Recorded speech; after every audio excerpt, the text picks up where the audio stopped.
সম্মানিত সুধী আসসালামু আলাইকুম। পথে প্রান্তরে এবং যেখান থেকে ভিডিওটি দেখছেন সবাইকে জানাই আন্তরিক শুভেচ্ছা ও অভিনন্দন। প্রিয় বন্ধুরা, আজকে আমি আপনাদেরকে এমন একটি পুকুরে নিয়ে আসছি যে পুকুরের পানি সব সময় দূষিত থাকে। তো দূষিত থাকার পিছনে কারণ দেখেন, যেহেতু গ্রাম এলাকা সেহেতু দেখেন খোলা ল্যাট্রিন এখনও রয়েছে, এই যে এইগুলো।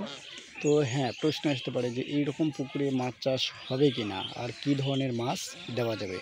তো আজকে 5 মিনিটের মধ্যে আমি আপনাদেরকে জেনে দেব যে এই ধরনের দূষিত পুকুরে আপনারা কি কি মাছ ছাড়বেন। আর এই পুকুরে দেখেন অলরেডি মাছ রয়েছে, এই যে মাছ দেখেন জাগতিছে, অর্থাৎ পানি টানছে।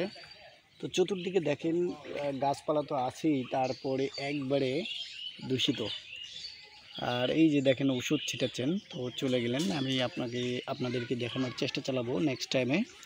তো বন্ধুরা, এই ধরনের পুকুরে আপনারা যে ধরনের মাছ দেবেন সেটি আমি আপনাদেরকে জানাবো। আমরা যদি এরকম পুকুর চাষ করি বা চাষের আওতায় যদি আনতে চাই, তাহলে সর্বপ্রথমে আপনারা লক্ষ্য করবেন পার ঠিক আছে কিনা।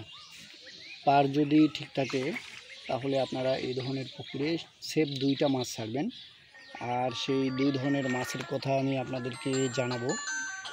দেখেন পুকুরটা কিন্তু একবারে পচা পুকুর, প্রচুর পরিমাণে ময়লা। তো এই ধরনের পুকুরে আপনারা দিবেন হচ্ছে পাঙ্গাস মাছ আর হচ্ছে মোনাসিক্স। তবে ওষুধপাতির ক্ষেত্রে আপনারা নিয়মিতভাবে ওষুধটা দেওয়ার চেষ্টা করবেন, প্রতি মাসে অন্তত একবার। তো প্রতি মাসে একবার আপনারা ওষুধ দিবেন। এই যে রুবেল ভাইকে দেখছেন আপনারা, রুবেল ভাই কিন্তু অলরেডি ওষুধ ছিটাচ্ছেন। রুবেল ভাই নামা যাচ্ছে না তো, তাই না পুকুরে? হ্যাঁ, পুকুরে নামা যাচ্ছে না, খুব দূষিত না? খুব দূষিত। ও, তো রুবেল ভাই না নামার জন্যে ওষুধটা কিন্তু একটা সিস্টেমে দেওয়া হচ্ছে, সেই সিস্টেমে আপনারা উপরে থেকে দিতে পারবেন। তো সবই এক ভিডিওতে বলা সম্ভব না। তো বন্ধুরা, আমরা কি কি ওষুধ ছিটালাম সেটি দেখানোর চেষ্টা করব। আর আমি নাম বলে দিই, এখানে অ্যামোনিয়া গ্যাসের ডোজ দেওয়া হয়েছে 100 ml, তারপরে উপন্যাসকের ডোজ 100 ml এবং জীবাণুনাশক বিকেচিক গ্রুপের 100 ml। এই ওষুধগুলো দেওয়া হয়েছে এই পুকুরে। তো রুবেল ভাই অলরেডি ছিটালেন, কিন্তু গভীরতা অনেক। এখানে গভীরতা কেমন হবে ভাই? গভীরতা এটি মোটামুটি এদিকে তাকে বললেন 7 থেকে 8 হাত পানি আছে। 7 থেকে 8 হাত। পানি।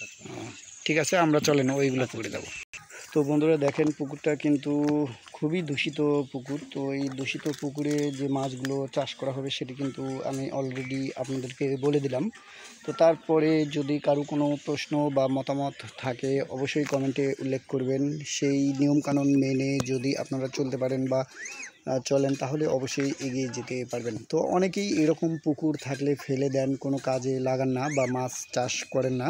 তো তাদেরকে আমি রিকোয়েস্ট করব, আপনারা চাইলে এই ধরনের পুকুরেও মাছ চাষ করতে পারবেন, তবে নিয়মকানুনগুলো ফলো করতে হবে। তো আপনাদের যদি কোনো কিছু জানার থাকে বা যদি কোনো মনের মধ্যে থাকে যে আমার এরকম একটা পুকুর আছে, কিভাবে চাষ করব, সেটি যদি জানতে চান তাহলে অবশ্যই কমেন্টে উল্লেখ করবেন। তো বন্ধুরা, আমার ফোন নাম্বার রয়েছে, সরাসরি ফোন নাম্বারে যোগাযোগ করলেও আপনারা তথ্যগুলো পেয়ে যাবেন। ধন্যবাদ সবাইকে। তো সবাই রুবেল ভাইয়ের জন্য দোয়া করবেন, রুবেল ভাই যেন এগিয়ে যেতে পারে। তো বন্ধুরা, আজকের মতো এই পর্যন্ত। কথা হবে আপনাদের সাথে নেক্সট কোনো ভিডিওতে। আল্লাহ হাফেজ।